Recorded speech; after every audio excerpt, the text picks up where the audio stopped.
Good morning, Glue Troopers. I hope you're all doing well. It's another day here at Glorious Max's Models where I'm getting ready to go out and start working on the models a little bit. But while I'm having my morning coffee, I started this book, Speed Duel by Samuel Hawley, about land speed records. And it's a much easier read than the Secret Horsepower Race because it essentially tells a story as opposed to being full of technical data. And of course, I already knew who Craig Breedlove was from my childhood. But reading the story, I did not appreciate how far back the land speed records went or how important just down the road Daytona was. But I read something in here about an accident back in the 20s that not only killed the driver, but also a cameraman. And it reminded me of that first dramatic photo cover of a paper. And it was either a Formula One or Indy race, but one of the cars had crashed, and I believe it was a wheel came off and hit a television cameraman and killed him. And they had that moment in time caught in a still picture, which was on the paper.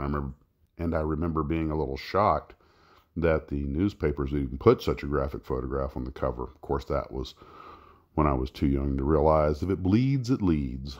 The golden rule of print media. Anyway. The book is really a fun and easy read. Just with one cup of coffee, I'm through the first 17 pages. They also talk about something I think I may have been familiar with called a belly tank Lakester, which was a car made out of a leftover World War II drop tank for racing on the lake. Now I got to go find some pictures of this. I probably seen them and didn't realize what they were.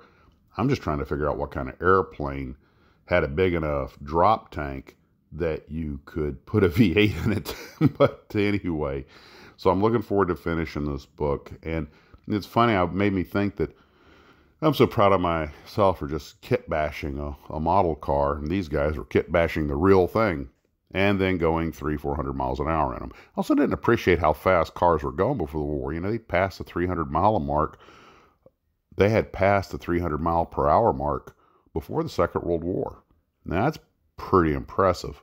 So anyway, I'll probably be doing a few videos about stuff I read in this book. And I seem to recall somebody making kit models of some of these things. But you guys tell me. I believe I remember seeing the Spirit of America model. But, you know, hey, Pumpkin, the cat wants some attention now. So anywho, that's one of those things that was probably underrepresented, but I do remember when these things were a big deal. I remember looking at the Spirit of America and thinking, you know, it looks like a P80 on wheels, which makes sense. But I was pretty enthralled with it as a kid, although I was terrified. It takes a lot of courage to get in a car and go that fast on the ground. And of course, I imagine we've all seen the movie The Lively Set that gets into that, and that only...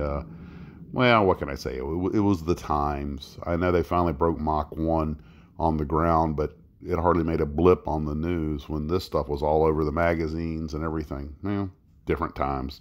Time of exploration and expansion. You know, the human race is like little kids. The kids want to test their boundaries. That's something as a race we never get rid of. At least I hope we never do. I think. Anyway, well, then again, when the AI take over. Oh no! Maybe we finally went too far. I laugh now. Well, anyway, guys, I just thought I would chat about that while I'm slurping on my coffee. You have a great day. Hopefully, we'll see you this evening in a live stream Saturday night. As always, model on.